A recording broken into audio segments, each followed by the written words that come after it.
같긴 하거든요. 그래서 오늘 뭐 만약에 참여하시는 분들이 있으시면 그냥 뭐 채팅창에 뭐 자기의 뭐 경험담 같은 거 얘기해 주셔도 좋고요. 같이 대화하면서 소금의 진실을 함께 알아보면 좋겠습니다. 간단하게 자기소개를 좀 먼저 할게요. 제가 이제 예전에 한 4년 전인가 고지혈증 진단을 받았어요. 그런데 이제 제가 되게 젊은 나이에 속하니까 이게 좀 어이가 없는 거죠. 왜 내가 벌써 그 혈관에 문제가 생겼다는 식으로 얘기를 하나. 그러면서 스타틴 처방을 이제 해준다고 의사가 직접 저한테 전화를 한 거예요. 그래가지고 저는 좀 겁을 먹고선 그때 스타틴이라는 그 약품명으로는 리피토라는 약이에요. 그래서 그거를 먹기 시작했는데 그때 제가 부작용을 심하게 겪었어요. 그 근육이 막 이제 아픈 거예요. 오른쪽 엉덩이 막 허벅지 이쪽에. 그래가지고 뭐 안마기를 해도 안 풀리고 다양한 방법을 썼는데도 안 되길래 이게 아무래도 약물 부작용인 것 같다. 그래서 이렇게 찾아보니까 맞더라고요. 그 스타틴의 대표적인 부작용이 근육통, 그다음에 뭐 발기부전 뭐 이런 것도 있었어요. 이 스타틴 약물을 먹는 사람들, 고지혈증이 있는 사람들이 소금이 부족할 경우에 그런 근육통이라는 부작용을 더 심하게 겪을 수 있다. 이제 이런 얘기가 이 제가 오늘 소개할 소금의 진실이라는 이 책에 나오고 있어요. 제가 지난 제 영상 두 가지가 있습니다. 첫 번째 소개했던 책은 대체의학 관련된 약간 그런 쪽에서 소금이 중요하다고 주장하신 분이었고, 두 번째 책은 소금인간이라는 그 책을 쓰신 소금회사 사장님이에요. 그 두 권의 책을 읽은 것만으로도 사실은 저한테는 소금이 중요하다는 걸 충분히 저한테 이제 인식이 됐던 그런 내용이었는데, 제가 이제 이번에 이 소금의 진실이라는 이 책을 읽고 나서는 너무나 당연한 얘기가 된 거예요. 그 소금이라는 게 우리 인체에 필수적인 요소고, 소금을 과잉 섭취하면 오히려 더 이로우면 이로웠지, 소금을 이제 제한하면은 여러 가지 질병을 유발한다는 거를 이 책의 저자인 그 약학 박사 이분이 이제 얘기를 하는 거예요. 또 찾아보니까 이 책을 번역하신 분이요. 삼정식품? 그런 그 식품회사의 또 사장님이시더라고요. 그래서 정말 내공이 있으신 분인 것 같다. 이런 생각이 들었고, 우리나라에 그래도 소금 전문가들이 많지는 않더라도 몇 분은 계신 것 같다. 이런 생각이 들었습니다. 그래서 이 책의 내용들이 이렇게 많아요. 제가 나름 요점 정리를 한 건데도 이렇게 많습니다. 그래서 제가 오늘 이 책의 내용들을 차근차근 좀 설명을 해 드릴 거고요. 제가 물론 뭐 의학자도 아니고 뭐 전문가는 아니기 때문에 그 전문성은 떨어질 수 있어요. 하지만 경험한 내용들을 많이 소개를 하고 싶고, 그리고 이 여기서 나오는 책에서 나오는 내용들이 얼마나 납득이 되는지 여러분들이 좀 확인할 수 있었으면 좋겠다. 이런 생각을 하면서 오늘 방송을 이제 하게 됐는데요. 그리고 중간중간에 필요한 부분이 있다 그러면 제가 그 예전에 소개했던 이 소금 인간에 대한 내용도 찾아볼 수 있고요. 그 다음에 짠맛의 힘, 이 책의 내용까지 같이 한번 찾아보면서 공부를 해보는 시간이 되면 좋겠어요. 우리의 인간의 체액이 있잖아요. 뭐 혈액이라고 할 수도 있고, 어쨌든 우리 몸 안에는 물이 있는 거잖아요. 그래서 그 성분을 우리가 찾아보면 정말 옛날 막 몇십억 년 전에 있는 고대 바다의 그 물질과 유사하다는 거예요. 그거를 아직도 확인할 수 있는 방법이 뭐냐면 우리가 태어날 때 그 엄마 뱃속에 있는 그 양수가 그 바닷물의 성분과 대단히 유사하다는 거를 이제 얘기하고 있는 거예요. 그래서 우리는 사실 소금물에서 태어난 그런 존재들인 거죠. 자, 본질적으로 인간의 혈액은 여전히 생명이 시작되어 진화한 고대 바다의 속성을 나타낸다. 그래서 눈물과 땀은 소금물이며 우리의 세포도 소금물에 잠겨 있다. 우리 눈물 흘려가지고 어쩌다가 입에 들어가면 짜잖아요. 네, 그런 걸 통해서 우리가 어디서 기원을 했는지 그런 걸 느껴볼 수도 있는 거죠. 자, 지구상의 첫 번째로 나타난 생명체들은 그 당시 바닷물에 몸을 담그고 있었다.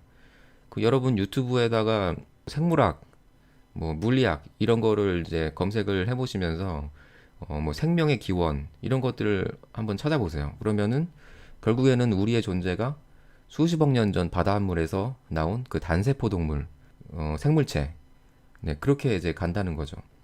그들이 육지에 도착했을 때도 바다로부터 소금을 얻었다. 그러니까 이런 단세포 생물체가 물고기가 되고 그게 양서류가 되고 뭐 파충류가 되고 이런 식으로 계속 진화를 해온 거예요. 그러다가 이제 그게 포유류가 되고 또 원숭이가 되고 막 이런 식으로 되면서 이제 인간이 나온 거죠. 그러니까 우리 인간은 사실 모습이 물고기 같지 않을지는 모를지언정 잘 따져보면 이 물고기의 요소들이 아직도 많이 남아있다는 거예요. 그 우리 후두개인가요? 거기 목에서 이게 접혔다가 들어갔다 하는 부분도 있고 간, 허파 뭐 이런 것들도 해부학 강의들을 보면 약간 물고기 같다는 느낌이 듭니다. 실제로. 여기 중요한 얘기가 서구에서 그 고혈압과 만성 질환자가 증가하고 있을 때 소금 섭취량이 이미 감소하고 있었다. 이렇게 얘기하고 있어요. 그러니까 우리 고혈압, 뭐 고지혈증, 뭐 비만, 당뇨 이런 것들이 늘어가는 시기와 소금을 우리가 그 절제하던 시기가 이렇게 맞물려 있다는 거예요. 그리고 특히 그 농경 시대가 지나고 나서 농경 시대가 되면서 우리가 탄수화물을 많이 먹게 됐잖아요. 그 전까지만 해도 그냥 고기 먹고 뭐 채소 먹고 이런 인류였는데 그게 농경 사회가 되면서 이게 막 잉여 뭐 농산물이 나오니까 그 소금의 섭취를 의도치 않게 줄이게 된 거예요. 그러다 보니까 예전에는 없던 그런 만성 질환들이 생기고 있는 겁니다. 자, 소금 섭취량이 많을수록 혈관 저항이 감소하여 혈관 이완을 유발하는 반면 저염식은 말초 혈관 저항을 증가시킨다는 것을 발견했다. 그러니까 고혈압 환자들 소금이 무슨 악의 근원인 것처럼 생각을 하는데 사실은 그 반대일 수 있다는 거죠. 실제로 그런 것들이 증거로서 여기서 많이 제시를 하고 있고요.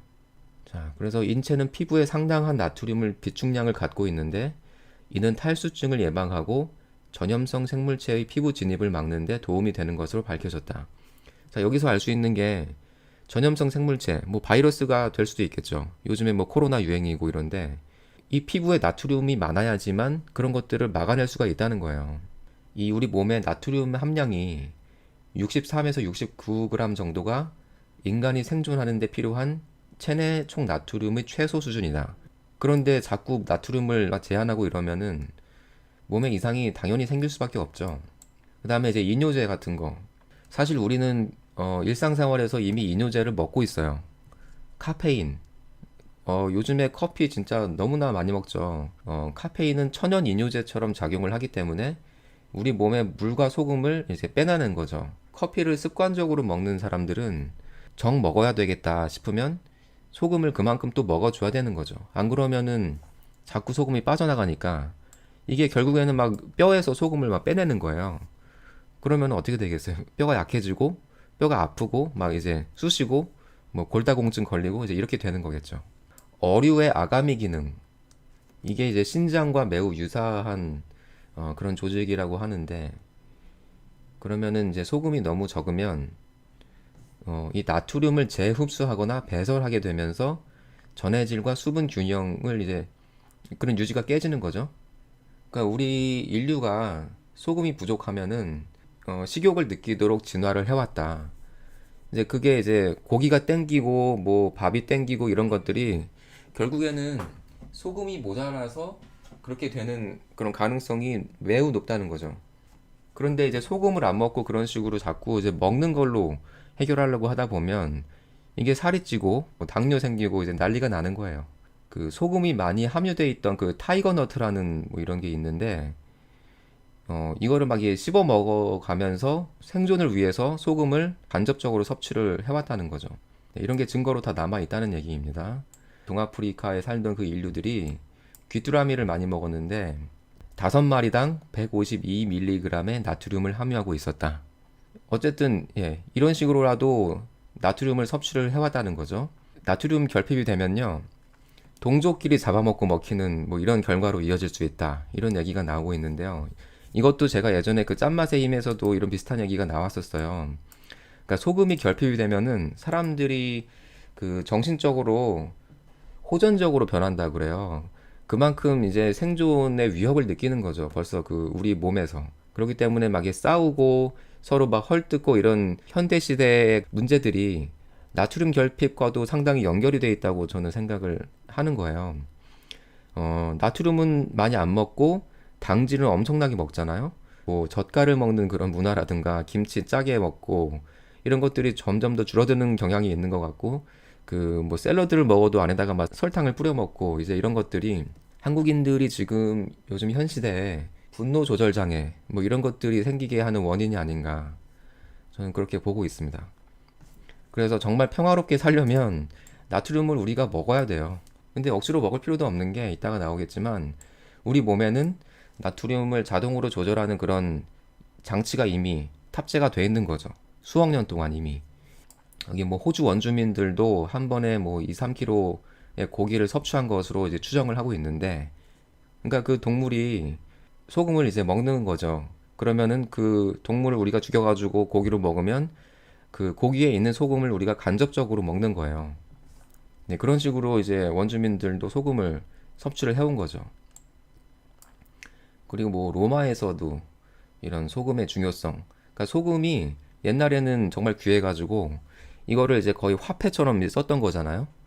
예, 그렇기 때문에 여기 손님과 이제 저녁 식사에 이게 초대를 했는데 소금이 이제 테이블에 올라와 있지 않으면은 굉장히 이제 기분이 나빴다는 거죠. 그만큼 나를 홀대하는구나, 이렇게 얘기를 할 정도로.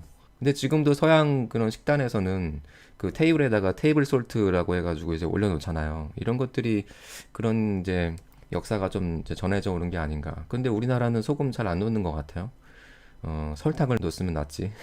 자, 그 다음에 이제 유럽에서도 수백 년 동안 이제 소금 소비량이 지금 우리가 먹는 소금의 최대 10배 정도나 높았다고 이제 하는 건데요. 그 당시에는 지금 우리가 겪고 있는 대사성 질환들이 많이 없었다 그러잖아요. 당뇨, 뭐 고혈압, 뭐 고지혈증, 뭐 비만 이런 것들이 많이 없었을 것 같은데, 지금 그 한 100년 내외로 뭐 산업화 시대 이후로 더 이게 급증된 거죠. 그러니까 그 소금 저염식을 하게 되는 그런 과정들이 그때 이후로 이게 좀 심화됐다고 해야 될까요? 예. 그래서 그 고도 비만 환자들이 정말 이제 많아지고 있는 이유도 아마 그때 이후로 되지 않았나, 그렇게 생각이 드는 거고.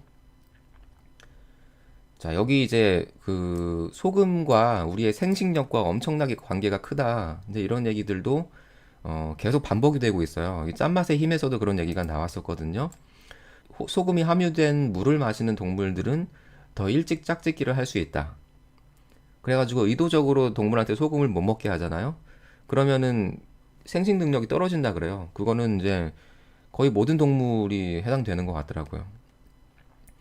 그래서 소금을 많이 먹는 동물들이 더 많은 우유를 생산한다.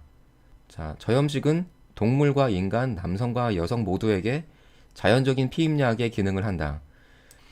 제 친구 중에 30대에 결혼한 친구가 있어요. 그 와이프가 이제 30대 중반인 거죠, 지금. 그 불임이에요. 불임 커플이에요. 그런데 그런 식습관들을 보면 소금이 많이 안 들어가 있을 수밖에 없죠. 그러니까 우리의 주식은 일단 탄수화물이고 밥을 먹고 빵을 먹고 면을 먹고 이제 이러잖아요. 그런데 거기에 소금이 거의 안 들어가잖아요. 그리고 평소에 그 소금물을 먹는 것도 아니고, 그렇기 때문에 그런 생식 능력이 떨어질 수밖에 없는 거죠. 그런데 엉뚱하게 남편한테 토마토 먹이고 채소 먹이고 막 이렇게 하면서 그거를 해결하려고 하는데 근본적인 처방은 아닐 수밖에 없는 거죠. 그렇다는 거고, 이게 생쥐한테 실험을 해봐도 나트륨 결핍이 되면은 번식에 실패한다, 이런 얘기들이 나오고요. 모든 동물들은 나트륨이 부족해지면 미네랄을 찾기 위해서 전력을 다한다. 코끼리 같은 경우도 동굴 벽에 있는 그런 황산 나트륨을 핥아 먹으려고 이제 칠흑 같은 어두운 동굴을 들어간다 그래요. 여기 보면 저염식을 하는 야노마모 인디언들이 있는데, 이 사람들은 피임을 안 했는데도 평균적으로 4년에서 6년에 한 번꼴로 이제 애를 낳는다. 그 점점 여성의 가임기를 이제 늦어지게 하는 거고, 심지어 그 저염식을 해서 만약에 애가 나왔다고 손치더라도 그 애가 상당히 비정상적으로 나올 가능성이 높은 거죠. 요즘에 자폐아도 많이 나오고 있잖아요. 자폐아가 나오는 그런 원인 중에 하나도 소금이 가장 크지 않나. 여기 그 우리 몸에 그 소금 설정 값이라는 게 이미 세팅이 돼 있는 거예요. 그래서 제 영상에다가 많은 분들이 물어보셨어요. 소금을 얼마나 먹어야 되냐. 이런 것들이 어떻게 보면 현대 의학에 세뇌됐다고 할까요? 하나의 습관 같은데, 뭔가 수치로 우리가 확인하려고 하고 거기에 정량이 있다고 믿고 이제 이런 거죠. 그런데 제 전 여친의 그 사례를 얘기를 한번 해보면 몸이 조금 안 좋았을 때 한번 제가 관찰한 그런 경험이 있었는데 레몬에다가 소금을 그냥 가득 부어가지고 그거를 완전히 절여가지고 그걸 먹더라고요. 그래가지고 제가 그때 깜짝 놀랐어요. 왜 소금을 그렇게 먹는지, 너 그렇게 먹어도 되냐. 그랬는데 자기가 그때 했던 말이 내 몸은 내가 제일 잘 안다. 이런 식으로 얘기를 하는 거예요. 그래서 제가 그때 참 어이가 없었는데 지금 돌아보면은 그 얘기가 맞았던 거죠. 그러니까 몸이 안 좋으니까 소금을 통해서 그런 거를 회복을 하려고 이 소금 설정 값이 작동을 한 거죠.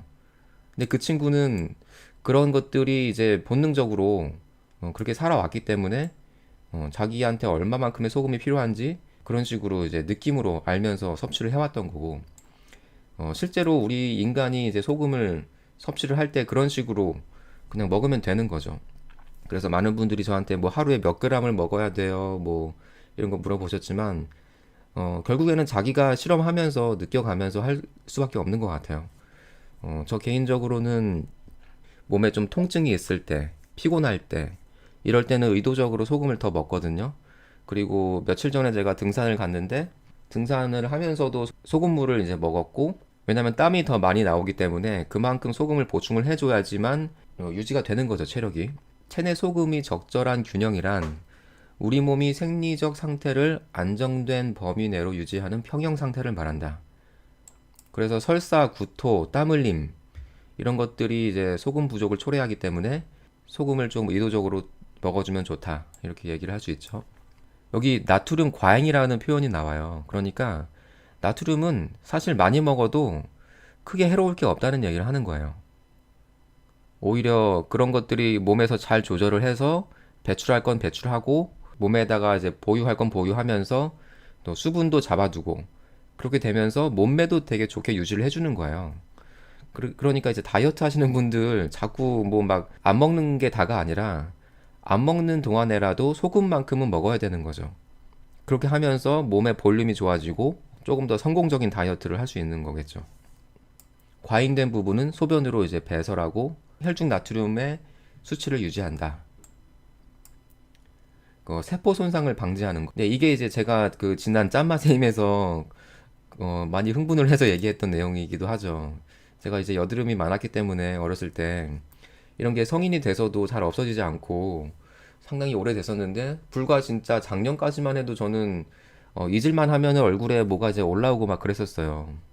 그런데 소금을 먹기 시작하면서 한 1주에서 2주 정도 만에 이게 염증이 싹 가라앉는 거를 이제 경험을 한 거죠. 아, 그때 제가 이제 깨달은 게, 야, 그래서 병원 피부과에서 소금 얘기를 안 하는 거구나. 소금 얘기를 하면은 사실 여드름 환자들 다 없어질 수 있거든요. 지금도 제가 조금씩 이제 뭔가 올라올 기미가 있으면 소금을 조금 더 먹거든요. 그러면은 확실히 얼굴이 염증이 나오려다가도 들어가요.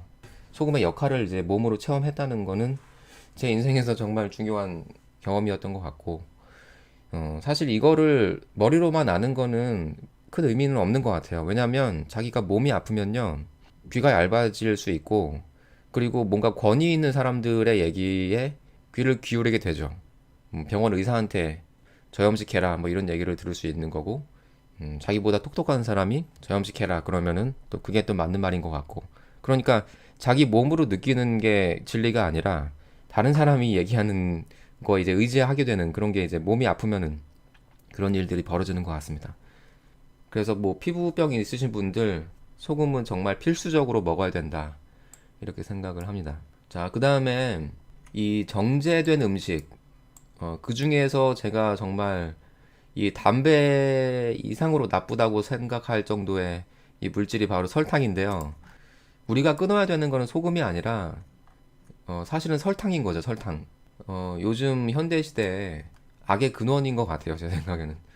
예, 그러니까 자기만 그냥 뭐 살찌고 자기만 뭐 일찍 죽고 그러면 상관없는데 이게 문제는 설탕의 중심적인 그런 식습관은 정신작용에도 상당한 영향을 미치기 때문에 뭐 우울감도 유발할 수 있고 여러 가지의 그 정신질환을 유발하면 결국에는 주변 사람들한테 피해를 주기 쉬운 거죠. 요즘에 사람들이 예민해지고 그런 충동 조절이 안 되고 이런 이유들이 설탕과 상당한 관계가 있다. 저는 이렇게 생각을 하고 있습니다. 그리고 소금 부족과도 연결이 돼 있는 거고요. 자, 모든 인구 집단에 걸쳐서 제한 없이 나트륨을 섭취하게 했더니 하루에 3,000에서 4,000mg, 소금으로 치면은 한 8에서 10g 정도가 되는 것 같아요. 네, 이런 정도의 나트륨에 적응하는 경향이 있다는 것을 발견했다. 이것은 전 지구적으로 적용이 되는 모든 사람에게 유효한 그런 양이다.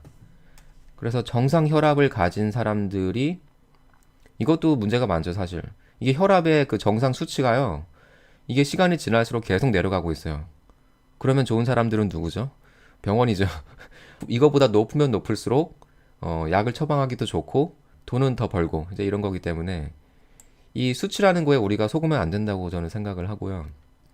어쨌든 이런 사람들의 80%가 소금을 먹고선 혈압이 상승하는 그런 작용에 전혀 민감하지 않았다. 그러니까 소금을 먹어도 혈압 상승이 별로 되지 않았다는 얘기를 하는 거예요. 심지어 혈압이 가장 높은 사람들 중에는 소금에 전혀 영향을 받지 않았다. 절반 정도가. 지금 저염식의 문제를 먼저 얘기를 좀 했으면 좋겠어요. 아까 얘기한 것들이 좀 중복이 되긴 한데요. 그러니까 이 책에서 그 중복이 되는 내용들이 많은데 그 이유는 뭐냐면은 실험 결과들을 소개하다 보니까 이런 문제들을 좀 다각적으로 이제 여러 번 반복해서 얘기를 하게 되는 것 같더라고요. 자, 그 다음에 이제 운동하시는 분들 땀 많이 흘리기 때문에 소금을 많이 이제 배출하게 되죠. 그렇기 때문에 운동을 하면서 소금을 보충하면은 갈증 해결에도 도움이 되고, 운동 퍼포먼스도 좋아진다. 이런 얘기가 나오고 있어요. 그리고 더 이제 소금을 만약에 운동선수들이 소금을 줄여버리면 이게 위험할 수도 있는 게 소금 고갈로 인해서 인체가 그 평소 상태보다 더 열심히 이제 작동을 하는 거죠. 그렇기 때문에 훈련에 그 과부하가 생기기 때문에 몸의 손상도 더 빨리 오고 더 취약해질 수 있는 거죠. 여기 이제 보면 교감신경계의 지침, 혈압 저하로 인한 기절, 세포의 산성화 촉진으로 근력 및 에너지 대사 장애를 초래한다. 고강도 운동 중에 나트륨 섭취가 감소되면 경련과 근육 피로 증가, 지구력 저하, 피로, 관절 통증, 수면 장애, 순환 장애, 갈증을 유발한다. 그래서 우리가 그냥 맹물을 마시는 것보다는 이 땀이 수돗물보다 70에서 80배 정도가 나트륨 농도가 높다 이렇게 나오고 있는데 그 말은 땀을 많이 흘리는데 그냥 물만 먹으면 큰 의미가 없다는 거죠. 어차피 다 그게 소변으로 빠져나가 버리기 때문에 소금을 같이 먹어줘야지 그 소금이 그 수분을 우리 몸에 딱 잡아둘 수 있다는 얘기를 하는 거예요. 그러면서 이제 운동선수들의 갈증이나 여러 가지 운동 퍼포먼스가 좋아질 수 있는 거죠. 그리고 연골세포 자체에도 소금이 있기 때문에 소금을 안 먹으면은 달리기하고 이런 분들한테 상당한 데미지가 될 수 있는 거죠. 이건 정말 중요한 얘기예요. 부상 위험도 이제 높아지는 거고요. 나트륨이 없으면. 그래서 제가 이제 엊그저께 물을 한 통 딱 소금을 한 티스푼으로 2번 이렇게 넣어가지고 이제 가지고 산에 갔어요. 체력적으로 그러니까 소모가 좀 덜 되더라고요. 다른 분들보다 산 타는데 큰 문제가 없었던 것 같아요. 추가적으로 얘기하자면 제가 예전에 그 호흡의 기술이라는 책도 소개를 했었어요. 얼마 전에. 가장 중요한 얘기는 뭐냐면요. 그러니까 수만 년 동안 우리는 코로 숨을 쉬어왔고 그렇게 해야지만 그 산소와 이산화탄소의 균형을 잘 맞춰갈 수 있고 그런 것들이 다 그 정신적인 질환을 포함해서 고혈압 문제 이런 것들에도 다 영향을 미친다는 거죠. 그러니까 평소에 우리가 코로 숨 쉬는 습관을 들여야 된다. 이런 얘기를 했던 적이 있는데요. 여러분도 그 자다가 코 고시는 분들이나 뭐 수면 무호흡증 요새 많잖아요. 그런 것들이 결국에는 그 농경시대 이후로 이 턱의 구조가 급속도로 지금 약해지고 있고 작아지고 있어요. 그래서 그 치아의 문제도 많아지고 있고 부정교합 많이 늘어나고 있고 그런데 그런 것들이 우리 숨을 제대로 쉬지 못하게 하는 거죠. 그렇기 때문에 이제 코로 숨을 쉴 수 있는 그런 기능도 떨어지게 되는 거고 여러 가지 호흡기 질환도 생기고 치주 질환 또 치주 질환이 생기면 또 뭐가 문제죠? 그 잇몸이 안 좋아지면은 그 잇몸으로 여러 가지 염증이 생기고 그 염증을 통해서 세균이 들어가고 그 염증이 이제 또 뇌로 들어가고 이러다 보면은 또 치매로 연결되고 그리고 또 온몸의 염증으로 이게 발전이 될 수 있기 때문에 우리가 코로 숨 쉬는 거는 정말 대단히 중요하다. 이거를 오늘 좀 말씀을 드리고 싶고 저도 평소에는 코로 항상 숨을 쉬고 있어요. 그리고 잠잘 때도 코로 숨 쉬는 습관을 들이면 잠을 잘 잘 수 있는 거죠. 여기 이제 콜레스테롤에 대한 얘기도 나오죠. 수치에 대한 기준이 없어요, 사실은. 의사가 처방해가지고 이 사람이 고지혈증이다 그렇게 얘기를 하면은 꼬리표를 붙여버리면은 그게 고지혈증이 되는 거거든요. 그 일본의 연구를 보면은 LDL이 뭐 160이 넘는 그런 사람들이 오히려 더 장수를 했다, 뭐 이런 얘기도 나오고 있고요. 우리가 콜레스테롤이 낮은 거를 무작정 나쁘다고 봐서도 안 된다는 거예요. 그리고 우리 뇌를 구성하는 물질 중에 가장 중요한 물질이 이제 또 콜레스테롤이라고 하잖아요. 그래서 이게 많이 없으면은 결국에는 또 이게 치매로 연결이 되기 때문에 참 어려운 문제이기도 하죠. 단순히 그 심장병을 예방한다, 뭐 그런 차원에서 이거를 약물로 그냥 콜레스테롤을 줄이기에는 그만큼 그 위험을 감수해야 될 수밖에 없다는 걸 얘기하는 거예요. 만성 고혈압 환자한테 소금을 제한시켰더니 LDL 수치가 올라갔다. 고혈압이 있는데 거기에다가 설상가상으로 콜레스테롤까지 높아진 거예요. 이런 사람들이 진짜 환자가 되는 거죠. 제가 먹는 그 미네랄 소금 같은 경우는 이 나트륨 함량이 꽤 낮은 편이에요. 다른 소금에 비해서. 그러니까 나트륨 함량이 줄어든 그 부분을 미네랄이 많이 채우고 있죠. 뭐 칼슘, 칼륨, 마그네슘, 요오드 이런 것들이 이제 채워주고 있는데 사실은 이런 것들을 우리가 영양제로 따로 사 먹고 있어요. 그런데 소금을 제대로 먹으면 이런 게 다 보충이 되는 거죠, 평소에. 그런데 이거를 제대로 안 먹고 평소에 그냥 탄수화물 중독에 빠져가지고 그렇게 살다 보니까 요즘에 그 갑상선 질환들 너무 많아지고 있죠. 갑상선 뭐 암도 걸릴 정도로 많아지고 있는데 이 요오드가 갑상선 기능에 정말 중요한 요소라는 거를 알 수 있잖아요. 그런데 그 소금에 요오드가 어느 정도 함유가 돼 있기 때문에 그 내륙에 사는 그런 국가들 있잖아요. 그 바다가 없는 나라들. 이런 나라 사람들한테 갑상선 질환이 많다고 그래요. 그래가지고 이거를 국가적으로 그 소금인가 어디다가 그 요오드를 첨가하는 그 정책을 만들어가지고 했더니 이 질환이 사라지더라. 네, 이런 결과가 있습니다. 그렇기 때문에 그런 부분에서 또 우리가 소금의 중요성을 알 수 있는 거죠. 그리고 여기 보면은 여기 채식주의자들 있잖아요. 이 사람들도 정말 조심해야 되는 게 채식주의자를 한다는 이유로 당질을 너무 많이 섭취하는 경향이 있고 그 다음에 칼륨, 그 채소 속에 칼륨이 엄청 많이 들어있다 그래요. 그래가지고 거기에만 너무 치우쳐서 이제 음식을 먹다 보면 이 나트륨이 결핍이 될 수밖에 없죠. 그러니까 결국에는 요오드 결핍이 일어날 수 있고 이것뿐만이 아니라 다양한 미네랄 결핍이 될 수 있는 거죠. 그리고 이게 결과적으로 이 사람들의 정신질환까지 조금 가중시킬 수 있는 제가 사람들을 보면 지켜보면 탄수화물이 너무 많아요. 칼륨도 너무 많고 고기를 안 먹는 대신에 그만큼을 어떻게든 채워야 되는데 최소한 소금이라도 많이 좀 먹어줬으면 좋겠다. 이런 생각을 하게 되네요. 그래서 아까 그 생식력에 대한 얘기가 지금 생각난 것 중에 제가 이제 남자들 얘기지만 뭐 우리 제 채널에 남자분들이 사실 많긴 많아요. 이게 좀 나이가 좀 지긋하신 분들이 꽤 있으신데 이런 얘기를 좀 해드리고 싶었어요. 그 제가 한 뭐 1, 2년 전까지만 해도 발기보조제를 가끔 먹었거든요. 제 그 사귀던 여자친구 같은 경우도 발기가 안 돼가지고 저한테 병원을 가보라고 했을 정도로 제가 조금 힘든 시기를 보냈었는데 소금을 먹고 나서 제가 그 약을 끊었습니다. 그래서 더 이상 필요가 없어졌어요. 너무 저한테 감사한 일이에요, 이거는. 성기능적으로 고민이 많으신 분들은 이게 단순히 불임을 해결하는 것뿐만이 아니라 그 실제적인 성기능에도 상당한 도움이 된다는 거죠. 남성들이 사실 그런 것만으로도 많은 자존감을 얻잖아요. 여기 소금을 갈망하게 되면 평소보다 두세 배 많은 음식을 섭취하게 만든다. 결국에는 살이 찐다. 이런 얘기죠. 여기 중요한 얘기 또 임신 불임에 대한 얘기. 쉽게 생각해서 저염식은 피임약이다. 이렇게 생각하면 될 것 같아요. 애를 낳기 싫다. 그러면은 차라리 소금을 안 먹으면은 정말 간편하게 피임이 될 수도 있는 거죠. 자, 여기 그래서 저염식의 폐해가 나오는데 임신 가능성도 줄어들 뿐만 아니라 유산도 될 수 있고요. 조산 위험도 있고 유아 사망이 될 수도 있고요. 산모의 출혈 위험이 증가하고 자간 전증 위험 증가 이렇게 나오고 있어요.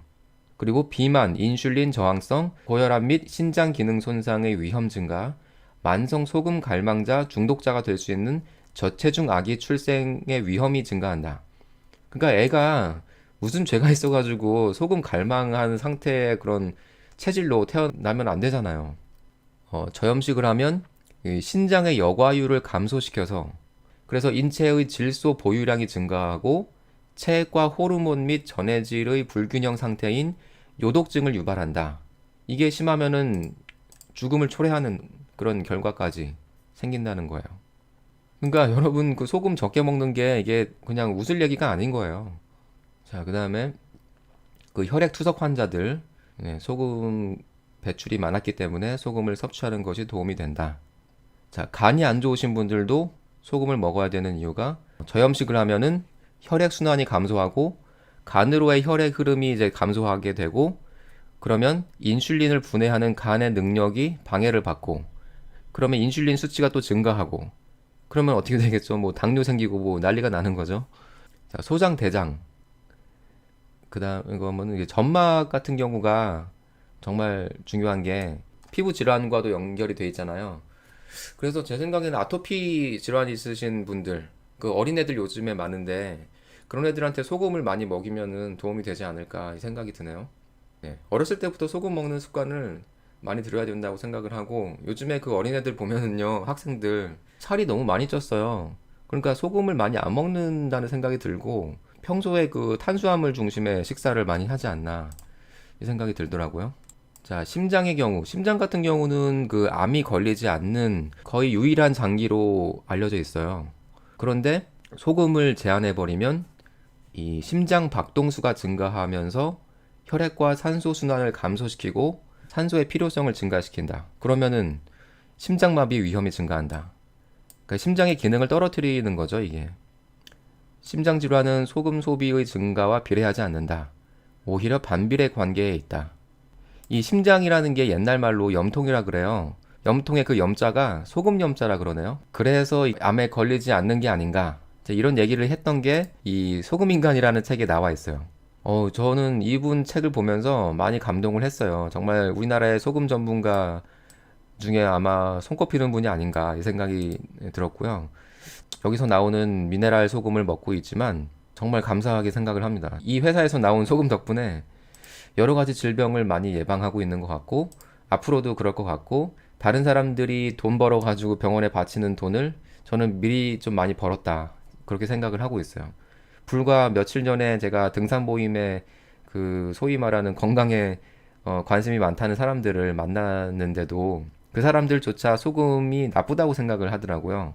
제가 구체적으로 소금에 대한 얘기를 안 했는데 거기 나오신 분들 중에 하나가 그 우리가 구티프리 하면서 안주를 먹는데 나트륨 많이 들어간 음식이라고 먹지 말자 뭐 이런 얘기를 하는 거예요. 물론 정제 나트륨은 그렇게 좋지 않을 수 있어요. 미네랄이 거의 들어있지 않기 때문에. 하지만 나트륨 자체도 사실은 좋은 역할을 많이 하기 때문에 그냥 제한을 해버리려는 그런 발상 자체가 지금 제가 얘기하는 이런 상식으로는 완전히 반대되는 얘기를 하고 있는 거죠. 평소에 우리가 저염식을 하면은 나트륨이 부족해지고 미네랄이 부족해지잖아요. 그러면 이제 병이 생기잖아요. 병원을 가요. 그럼 병원에서는 뭘 해주냐? 그 나트륨이 들어있는 수액을 여기 몸에다 꽂아가지고 그거를 혈액에다가 주입을 해줘요. 웃긴 얘기잖아요, 사실은. 사람들한테 저염식 먹여가지고 아프게 만들고 병원에 오니까 약을 주고. 그러니까 진짜 병 주고 약 주고 하면서 돈 버는 사람은 병원밖에 없다는 거죠. 이런 것들을 제가 실제로 병원에서 현장에서 제가 경험을 했거든요. 제가 사실은 지금 병원에서 공부를 하고 있는데 그런 것들을 옆에서 좀 확인해 보고 싶은 이유도 있었어요. 그 환자들이 그런 거 보면은 정말 안 됐다. 정말 아무것도 모르고 의사의 말을 맹신할 수밖에 없는 그런 상황이 됐고 처방을 받는 대로만 살 수밖에 없고 평소에는 저염식을 먹고 그리고 약으로는 나트륨을 투입하고 이게 진짜 뭐 하는 짓인지 모르겠다. 이런 생각을 하게 되는 거죠.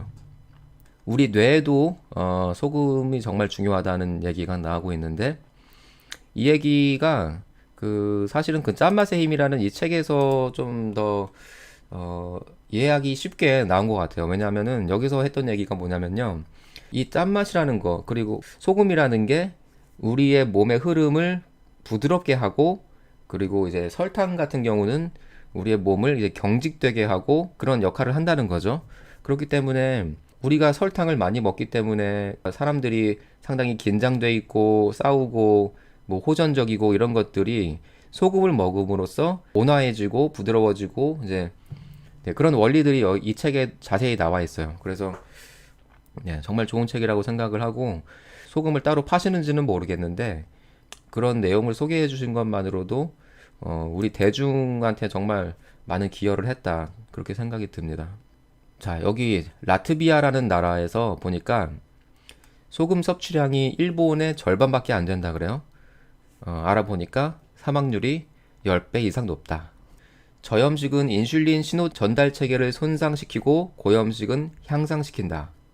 소금이 심각하게 제한될 때 인체는 음식에서 더 많은 소금과 물을 유지하려고 격렬하게 복구 시스템을 활성화한다.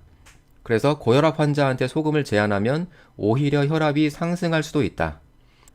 그 소금이 혈압을 높인다는 그 가설이 한 100년 정도 됐다 그래요.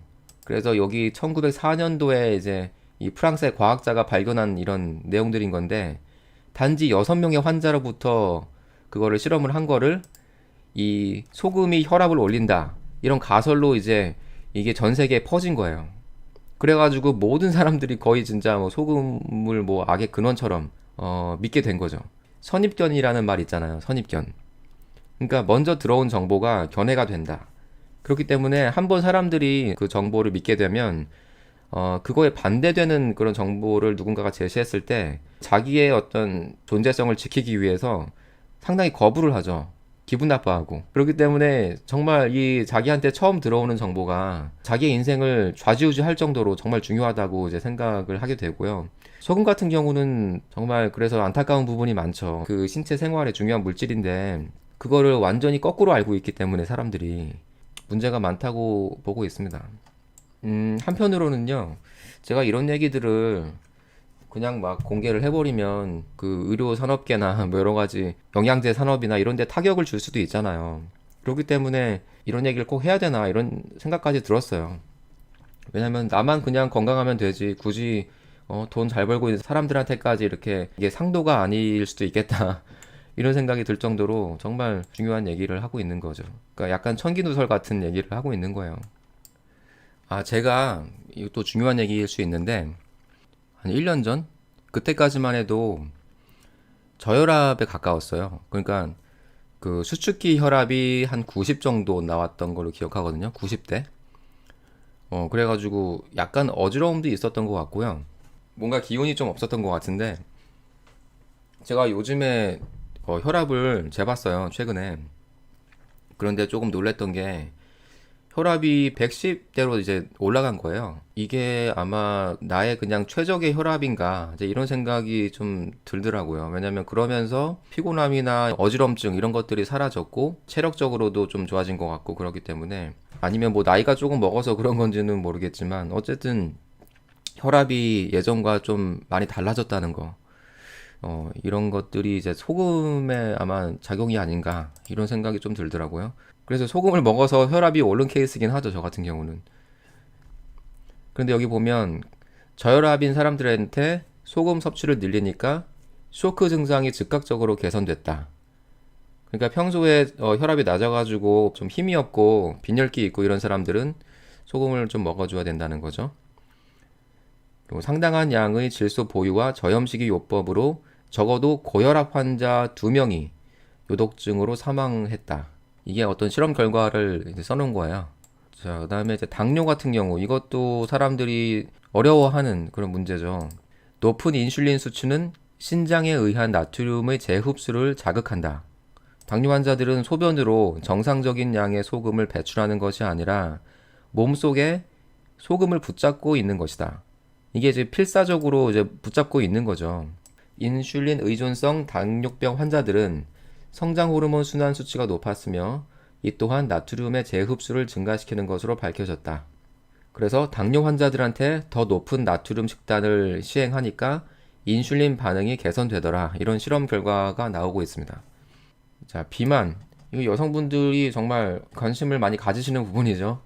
미국 성인의 69%가 과체중이거나 비만이다. 기존의 시각은 칼로리 섭취와 에너지 소비의 불균형으로 얘기하지만 칼로리 소비 전략은 대부분 사람들에게 효과가 없다. 칼로리 계산해가지고 다이어트를 이렇게 관리하는 방법은 구시대적인 방법이 된 거죠. 소금을 너무 적게 섭취하면 인슐린 저항성과 설탕 욕구의 증가, 통제 불능의 식욕, 내부 기하 상태를 초래하고 이는 체중 증가를 촉진한다. 이 내부 기하 상태라는 게 되게 중요한 그런 용어라고 할 수 있어요. 이 책에서는 이제 몇 번 이게 언급이 되는데 소금 섭취를 제한하면 몸은 소금을 몸속에 붙잡아 두려 하면서 방어 기제 중 하나인 인슐린 수치를 증가시키고 인슐린 저항성 상태를 만든다. 그러니까 소금 섭취를 하지 않는 것만으로도 이 당뇨가 생길 수 있다는 얘기를 하는 거예요. 그래서 인슐린 저항이 시작되면 인체는 포도당을 세포로 전달하지 못하고 혈당 수치를 조절하기 위해서 더 많은 인슐린을 분비해야 된다. 그래서 소금을 붙잡기 위한 이런 호르몬들, 안지오텐신, 알도스테론 이런 것들이 더 많이 분비돼서 지방 흡수를 결과적으로 증가시킨다는 거죠. 그래서 몸매를 잘 가꾸고 싶으신 분들은 소금을 적극적으로 드시길 바랍니다. 저도 요즘에 몸매 관리를 다시 하기 시작했어요. 제가 몸매가 원래 나쁘지 않은 편이거든요.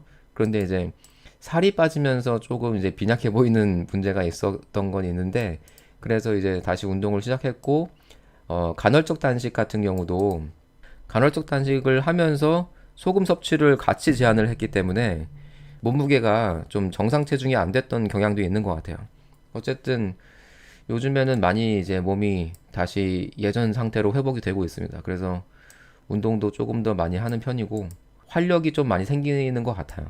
자, 나이가 들수록 레닌과 알도스테론 수치와 신장의 소금 보유 능력이 감소한다. 그래서 소금 결핍의 위험이 증가한다. 이 얘기는 뭐냐면 나이가 들수록 소금을 또 조금 더 적극적으로 먹을 필요도 있다는 거죠.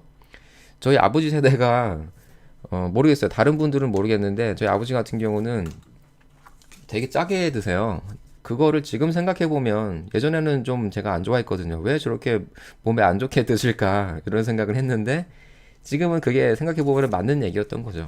자기 몸이 이미 소금이 필요하다는 거를 알고 젓갈을 좋아하셨고 찌개를 짜게 드셨고 이런 것들이 다 이유가 있었던 거죠. 어떻게 보면은 건강 관리를 스스로 하고 계셨던 거예요. 영양제 사드리는 것보다 제가 볼 때는 부모님 소금 사드리는 게 훨씬 효도하는 거다. 이 생각을 하게 되고, 제가 최근에 그 미네랄 소금이 사실 비싸요. 제가 먹는 소금이 비싸가지고, 이 책에서 소개한 소금이 하나 있는데, 레드몬드 솔트라는 그 미국 소금이 있더라고요. 그거를 주문을 해봤어요. 그 직구로 주문을 했는데, 이 책에서는 그 레드몬드 솔트가 그래도 시중 소금 중에서는 가장 미네랄 함량이 그래도 두루두루 잘 들어있고 품질이 좋은 불순물이 좀 첨가가 안 됐을 가능성이 높은 그러니까 요즘에 그 천일염까지도 우리 그 바다 주변에 뭐 서해안도 그렇고 이제 그 미세 플라스틱 뭐 많이 들어있다고 좀 말이 많잖아요. 그렇기 때문에 그런 것들을 좀 피하기 위해서라도 레드몬드 솔트도 제가 그래서 한번 먹어보려고 주문을 했는데 국산 미네랄 소금이랑 이제 병행을 하면서 이용을 할 생각이에요. 그래서 여러분도 약간 그 좋은 소금, 비싼 소금이 좀 부담스러우면 그런 소금을 드셔보는 것도 괜찮을 것 같습니다. 자, 감염 같은 경우가 이제 우리 요즘에 특히 관심이 많을 수밖에 없는데 여기 소금은 특정 음식, 특히 이제 김치 같은 거 그런 데서 이제 유익균의 성장을 촉진시켜서 장 건강을 증진한다. 충분한 소금 섭취로 피부에 소금이 축적되면 보호 대식 세포가 박테리아의 감염을 공격하는 데 도움이 된다. 자, 피부에 대한 얘기 여기 또 나오죠. 정상적인 소금 섭취는 피부 감염을 예방한다. 당뇨병 환자의 피부 궤양 치료에 도움이 된다. 나트륨을 고갈시키는 항생제 내성을 예방한다. 림프 조직과 염증이 생긴 조직의 고농도의 소금은 감염 퇴치에 도움이 된다. 그래서 어떤 피부 질환 같은 거 생겼을 때 거기에다가 아예 그냥 소금을 바르라는 그런 얘기도 하시는 분이 있어요. 여기 그 소금인간의 그 대표 이사님, 이분은 그렇게 하시는 것 같더라고요. 저는 솔직히 이 여기서 파는 소금은 비싸가지고 그거를 그냥 양치에 쓴다거나 뭐 피부에 바른다거나 이렇게까지는 못 쓰고 그냥 식용으로만 쓰고 있고, 다른 소금을 이제 그렇게 쓰는 거죠. 다른 소금은 그냥 외적인 부분에, 그거를 이제 뭐 예를 들어서 머리 감을 때 써도 되고요. 얼굴 씻을 때도 써도 돼요. 소금을. 그러면 아무래도 세균 감염 이런 데 이제 많이 도움이 되는 거죠. 자, 포장된 식품의 저염 상태는 일반 소금량으로 포장된 상태보다 미생물 수치가 높을 수 있어서 식중독 위험을 증가시킨다. 그렇죠. 그 베이컨 같은 경우 되게 짜잖아요. 그런데 얘를 갖다가 그 소금 함량을 줄여봤대요. 줄여봤더니 유통기한이 거의 반으로 줄어들어 버린 그런 사례가 있습니다. 그러니까 어떤 음식을 저장할 때 소금에 저장하는 게 우리가 전통적으로 많이 써왔듯이 병균의 좀 노출을 줄이는 데 도움이 많이 된다는 거죠. 여기 자폐증 나오고 있는데 이거 되게 중요한 얘기예요. 이거 장애우 그 부모님들은 이 부분을 좀 확인을 해보셨으면 좋겠네요. 자폐 아들은 소금을 갈망한다. 얘네들은 선천적으로 소금을 갈망한다고 이제 얘기할 수 있는 거죠. 그래서 타우린, 글루타민과 같은 뇌의 필수 영양소를 고갈시키는 혈중 나트륨 수치와 더불어 지나친 체과행이 이 자폐증의 원인으로 볼 수 있다는 얘기를 하는 거예요. 어쨌든 뭐 자폐가 생겼기 때문에 후천적으로나마 이 자폐 아들한테 소금을 더 많이 섭취시키면은 뭔가 좀 좋은 효과를 얻을 수 있지 않나, 이제 이런 얘기를 하고 있는 겁니다. 이 소금 종류가 여러 가지가 있는데 그 히말라야 핑크 솔트도 많이 물어보시더라고요, 저한테. 근데 저도 이거 먹어보긴 했는데 조금 안 좋다는 얘기를 하시는 분들이 간혹 있어요. 왜냐면 핑크색이잖아요, 이게. 근데 그 핑크색 자체가 몸에 좋지 않은 불순물이다, 이런 얘기를 하는 분들이 있거든요. 그래서 이게 사실 가격도 그렇게 싼 소금은 아니라고 얘기하는 것 같더라고요. 그래서 이것보다는 차라리 먹으면은 이제 제가 이번에 주문한 레드몬드 리얼 솔트라는 게 있어요. 이게 근데 저는 이게 그 입자가 되게 굵더라고요. 그래서 다른 거 그 팝콘 솔트인가 그거를 주문했어요. 그거는 입자가 좀 고운 것 같아서 그거를 주문했고, 이 책에서 가장 그래도 신뢰하고 그냥 가성비 좋은 소금으로 이거를 추천을 했어요. 그래서 이 소금에는 한 60여 가지의 미네랄이 함유돼 있고 암염 중에서 칼슘 함량이 가장 높다. 그거 말고도 칼슘, 마그네슘, 칼륨, 요오드가 이렇게 들어있다. 그래서 여기 미국 유타주라고 있잖아요. 그 북쪽인가요, 유타주가? 거기가 그래도 꽤 그 부자 동네고 청정한 지역으로 알려져 있는 것 같더라고요. 그래서 여기 지역의 그 레드몬드에 유지가 된 고대 해저에서 이 소금을 채굴한다. 네, 이렇게 얘기를 하고 있어요. 그 다음에 추천하는 게 이제 켈틱 천일염이라는 게 있는데, 이거는 약간 호불호는 있는 것 같더라고요. 미네랄의 종류는 조금 더 많을 수도 있는데, 가성비가 좀 떨어진다. 왜냐면은, 마그네슘을 제외한 미네랄 함량이 적기 때문에, 그런 얘기를 했고, 만약에 이것도 뭐 싸게 구할 수 있으면, 뭐 식용이 아니더라도, 평소에 이제 여러, 목적으로 쓰면 좋을 것 같습니다. 사실 그 소금인간에서도 소금의 종류를 제가 소개를 했었어요. 여기 보면은 뭐 국산으로는 뭐 죽염도 있고 자염도 있고 함초 소금 뭐 이런 것도 있더라고요. 자염 같은 경우는 거의 팔지 않는다 그러고요. 이제 전통적인 우리나라의 소금인데 이제 제조법이 뭐 사장됐다고 해야 되나요? 이제 거의 없다고 하고, 굳이 먹으면 죽염 정도 이렇게 좀 추천을 하는 것 같은데, 사실 죽염도 싸진 않잖아요. 죽염도 비싼 게 많고, 이게 미네랄이 얼마나 들어있냐에 대해서는 이것도 좀 논란이 있는 것 같아요. 싸게 구할 수 있으면 좋지만 평소에 주로 먹는 소금으로 쓰기에는 약간 부족하지 않나, 이제 이런 생각을 하게 되더라고요. 우리 보통 그 당뇨식으로 지중해식을 많이 추천을 하잖아요, 사람들이. 지중해식이라는 거는 막 그런 샐러드 먹고 거기에다가 그 흰색 고기, 뭐 닭고기 칠면조 먹고 약간 그런 느낌이잖아요. 뭐 올리브 오일 거기다가 첨가하고. 그런데 이게 알고 보니까 그 올리브, 정어리, 멸치 그런 해산물들의 이런 것들은 결국에는 소금에 절인 그런 식품들인 거잖아요. 그래서 이 지중해식도 결과적으로는 우리가 소금을 간접적으로 섭취하기 위한 그런 하나의 방법이었다는 것을 알 수 있는 거죠. 지중해식은 곧 고염식이다. 이렇게 보면 좋을 것 같아요.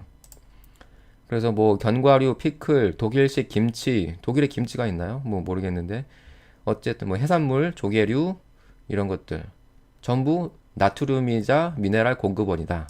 만약에 이런 것들이 비싸다 그러면 굳이 이런 음식을 찾아다닐 게 아니라 이런 식이요법 같은 거를 보면요. 돈이 많이 들어요, 솔직히. 뭐 유기농 먹으라 그러죠. 어떤 사람들은. 뭐 어떤 사람들은 뭐 비싼 고기를 먹어야 되고 어떤 사람들은 하여튼 뭐 이런 거 저런 거 뭐 견과류도 사실 비싸요. 제가 캐슈넛을 되게 좋아하는데 그거는 비싸도 제가 사 먹는 이유가 너무 맛있어가지고 먹는 거거든요. 어쨌든 그런 비싼 음식들을 다 먹기에는 사실 감당이 안 되시는 분들이 많을 거란 말이에요. 만약에 돈이 많으면은 뭐 그렇게라도 얼마든지 하겠지만 아니 그게 아니라면 차라리 아까 제가 소개했던 이런 소금 하나 사가지고 평소에 물에도 타 먹고 밥에도 그냥 뿌려 먹고 그냥 계속 먹는 거예요. 그러면은 훨씬 가성비가 좋지 않을까 이런 생각을 하게 되네요. 다시 한번 제가 강조하고 싶은 거는 탄수화물 관련해서 밥, 빵, 면, 감자 이런 것들 제발 좀 줄였으면 좋겠다. 사람들이 자기만 살찌면 상관없는데 다른 사람한테 자기의 정신적인 질환들을 너무 이렇게 표현하지 않았으면 좋겠다. 이런 식습관을 통해서 그런 생각을 많이 하게 됐고 굳이 감자를 먹겠다 그러면 감자 고구마 이게 요리법이 나오더라고요. 감자를 살짝 덜 익히라고 그래요. 그래가지고 냉장고에다가 8시간 이상 이게 식히면은 이게 냉각 과정에서 탄수화물이 많은 감자가 섬유질이 풍부한 감자로 바뀐다. 이런 이제 제안을 하고 있습니다. 여기다가 이제 그 미네랄 소금을 같이 곁들여서 먹으면 더 좋은 방법이 될 수 있겠죠. 탄수화물에 대한 얘기가 이렇게 많이 있어요. 여기 설탕이 소금 고갈을 일으키는 22가지 방식을 이 책에서 소개를 하고 있는데 이게 아까는 좀 그 전문 용어들이 나와가지고 저도 이제 이해를 하기 어려웠거든요. 그래서 몇 가지만 좀 소개를 해보면 자, 설탕을 많이 먹으면 과당 흡수의 불량이 생기고 과민성 대장증후군이 생기고 소금 배설이 증가한다. 그러니까 이제 소화 안 되고 막 배 아프고 저도 좀 그런 편이었는데 요즘에 되게 많죠. 과민성 대장증후군. 뭐만 먹으면은 바로 막 설사하고 뭐 막 그런 사람들도 많죠. 그래서 이게 소금을 배설을 증가시키는 결과를 이제 만들고 이게 계속 악순환이 되는 거죠.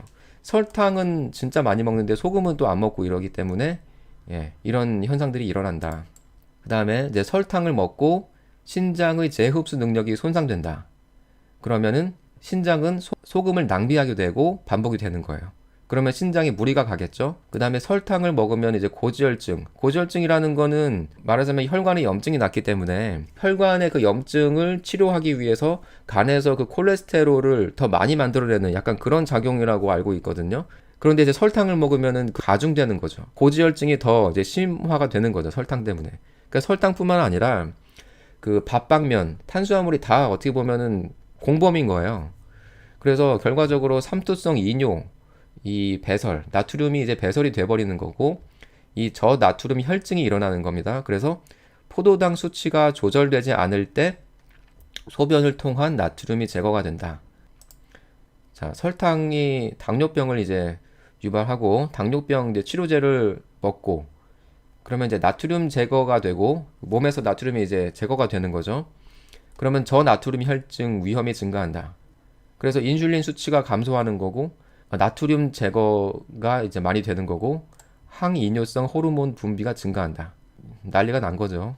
그 다음에 고혈압에 대한 얘기. 설탕 먹으면 고혈압이 이제 좀 가중될 수 있고 그럼 항고혈압약을 먹으면 저나트륨 혈증의 위험에 빠진다.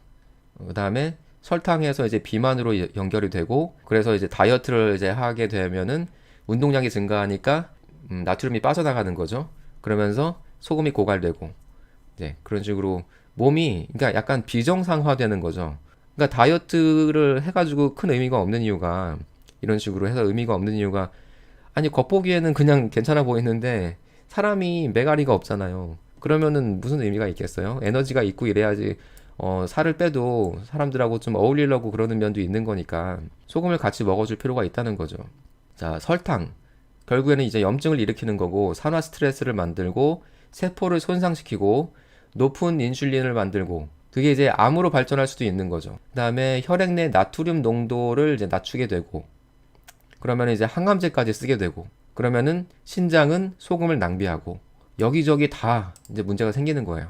여기 보면은 설탕 섭취량의 증가가 미국과 유럽에서 고혈압, 당뇨, 비만, 신장질환 등 만성 질병의 증가하는, 그런 것과 비례하고 있다.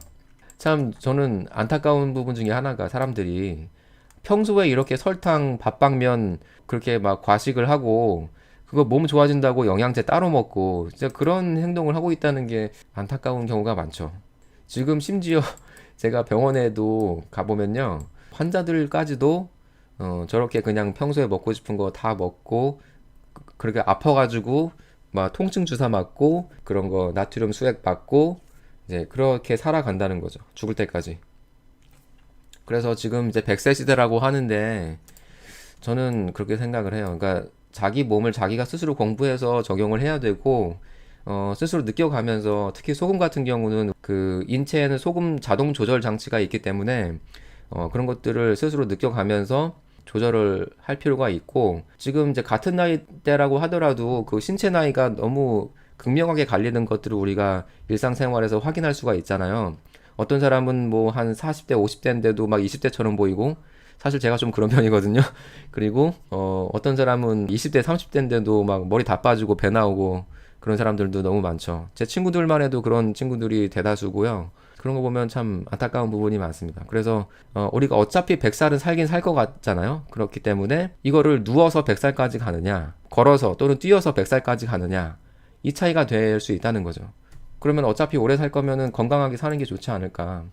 네, 그렇게 되기 위해서는 올바른 정보를 가지고 남의 말을 무조건 맹신하지 말고 직접 실험을 해볼 필요가 있다. 네, 이런 생각을 하게 됩니다.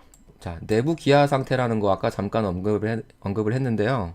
고농도의 첨가당, 특히 여러분 그 액체로 된 설탕 뭐라 그러죠? 그거 액상과당이라고 하나요? 그게 더 나쁘다 그래요. 왜냐면은 그거를 액상으로 만들었기 때문에 몸의 흡수가 훨씬 빠른 거죠. 그러니까 인슐린의 혼란이 더 심해질 수밖에 없고, 여기 보면은 그래서 포도당 음료 75g을 마신 후 2시간이 지나니까 인슐린과 혈당 검사에서 수치가 높으면은 이 내부 기하 상태라고 그래요. 내부 기하 상태. 이게 소금 기하 상태라고도 볼 수 있는 거죠. 소금이 없으니까 몸에서 이제 소금을 어떻게든 막 잡아내려고 아주 발악을 하는 거예요. 그런 와중에 소금을 먹지도 않으니까 몸에서는 엄청난 스트레스를 받는 거죠. 그래서 이게 뭐냐면 소비되는 칼로리에 비해서 비정상적으로 지방이 저장되고 있는 그런 상태다. 자, 그래서 고농도의 첨가당이 들어간 음식을 먹거나 마신 후에 떨리거나 초조해지고 땀이 난다면 인슐린 과다 분비로 혈당이 떨어지고 있는 것이다. 이거 좀 참고를 해보시면 좋을 것 같아요. 평소에 자기가 소금이 부족하지 않나 자가 진단을 할 수 있는 여러 신호가 되는 거죠. 당질, 뭐 아이스크림 먹고 예를 들어서 뭐 케이크 먹고 이렇게 했는데 갑자기 막 초조해지거나 땀이 나거나 그러면은 인슐린 과다 분비고 혈당이 떨어진다. 그러니까 이런 것들을 이제 좀 보강하기 위해서 평소에 소금을 들고 다닐 필요가 있는 거예요. 어쨌든 저는 소금은 많이 있으면 많이 있을수록 좋은 것 같아요. 집에 항상 소금은 확보해 두려고 노력을 하고요. 최근에 제가 재밌는 경험이 있었는데, 제가 소금을 가지고 다니니까 식당에 소금을 놓고 온 거예요, 모르고. 그거 한 통에 15,000원짜리 정도 되는 거, 그런 소금을 놓고 왔다는 게 너무 저는 그게 아쉬운 거예요. 그래가지고 다시 식당에 가가지고 그거를 가져온 기억이 나요. 그만큼 소금은 저한테 되게 중요한 그런 요소가 됐고요. 항상 가지고 다니려고 하고 그렇습니다. 제가 최근에 과자에 대한 그런 영상도 올렸었는데, 그래가지고 과자 누가 주고 이러면은 갖고 있다가 그냥 다른 사람 주거나, 사실 그러면서도 조금 기분이 좋지는 않은 게, 나는 진짜 몸에 안 좋아서 안 먹는 건데 다른 사람 줘버리니까 찔리긴 하더라고요. 네, 소금은 많이 먹어도 된다. 저도 그렇게 똑같이 생각을 합니다. 소금이 과잉돼도 괜찮다는 거를 이제 느꼈고 적용을 하고 있기 때문에 그런 걸 이제 믿음의 수준에서 이제 알매 수준으로 넘어갔다고 해야 될까요? 이제 그런 단계가 된 거죠. 근데 맞아요. 물이 이제 당기긴 하죠. 소금을 많이 먹으면 물이 당기는데 그 물이 당길 때만 먹으면 돼요. 그게 되게 좋은 점인 것 같아요. 물을 많이 먹어야 된다고 믿는 사람들은 물만 계속 많이 먹으면은 이게 계속 화장실을 가요. 그래가지고 그거 보기도 되게 안타깝고 그런데 밤에 또 물 먹지 말라 그러고 그러잖아요. 저는 밤에 물을 먹어도요 소금물을 먹고 자잖아요. 그러면은 어지간하면 화장실 안 가요. 수분 양을 조절하는 것도 결국에는 인체의 소금의 양에 따라서 자동적으로 조절되지 않나 이런 생각을 하게 되고, 의사들이 물 많이 먹으라고 하는 얘기들 너무 그 얘기에 사람들이 그 말을 고지고대로 믿고서 막 하루에 뭐 4리터, 5리터씩 먹는 사람들도 많아요. 그거야말로 우리 몸을 망가뜨리는 수 있는 거죠. 예, 그래서 오늘 이게 긴 시간인데 어떻게 보면 많은 얘기들을 했고 많은 분들이 공감을 해주신 것 같아요. 앞으로도 사실 소금의 위험성에 대해서 경고를 하는 의사들이나 의료인들이나 아니면 장사꾼들이나 이런 사람들이 계속해서 있긴 할 것 같아요. 세상엔 이제 두 분류의 사람으로 나뉘어질 거다. 소금을 아는 사람과 모르는 사람 이렇게 되지 않을까 생각을 하고, 제가 이 책의 그 저자분 있잖아요. 박시우 그 대표님이라고 제가 한번 보여드릴까요? 차라리 그 유튜브 채널을 한번 보여드렸으면 좋겠어요. 이분은 죽염을 판매하시는 그런 분이신 것 같더라고요. 여기 이제 코리아 솔트라는 여기 대표님이 이 책을 번역하신 분이에요. 알고 보니까 이분이 그 내공이 상당하시더라고요. 소금에 대한 전문 지식이 상당히 많으시고, 그리고 이제 그 죽염도 실제로 판매를 하고 계세요.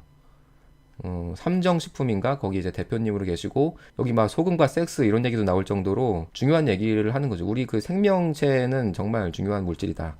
그래서 이 책에 그 번역한 내용들을 이렇게 몇 회에 걸쳐서 설명한 그런 영상들도 있고요. 여기 대중 강연을 한 영상들도 있어요. 그 다음에 또 한 분이 소금 전문가라고 해서 소금인간을 쓰신 이분이에요. 네, 이 박주영 이사님인데 이분도 그 소금에 대한 그 강의들을 많이 올려주십니다. 책보다 이런 영상이 좋으신 분들은 이걸로 차라리 보셔도 좋을 것 같고요.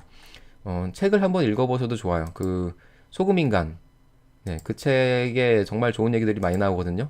읽어보시길 권해드리고, 제가 다 영상으로도 리뷰를 해놓은 그런 내용들이기 때문에 뭐 제 영상을 보셔도 괜찮습니다. 소금에 의문이 있으시네요. 소금 젊었을 때는 김치도 짭짤하게 먹고 모든 음식들이 짠 편으로 먹었는데 피부가 많이 흰 편이었는데 지금은 너무 싱겁게 먹는데 안 예쁘다. 영향이 있나요?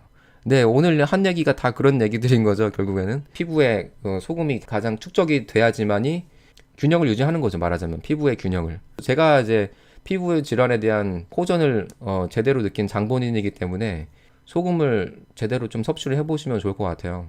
단순히 그냥 짠 음식을 먹는 수준을 넘어서 평소에 물에다가 타서도 드시고 밥에다가도 그냥 이게 막 섞어서 드시고, 아까 얘기했듯이 그 채식주의자분들, 그 요새 뭐 비건이라고 부르는데 엄격한 채식주의자들, 그런 분들은 제가 경험한 거를 토대로 얘기를 드리자면은 채식과 소금을 잘 이렇게 조합을 해서 그렇게 드시면은 도움이 많이 될 것 같다는 생각이 드네요.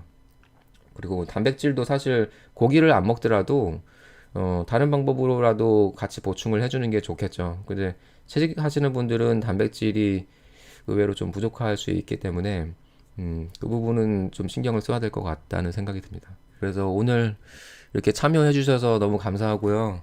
다음 기회에 또 실시간 방송으로 이렇게 또 얘기 나누면서 할 수 있으면 좋겠습니다. 안녕히 계세요.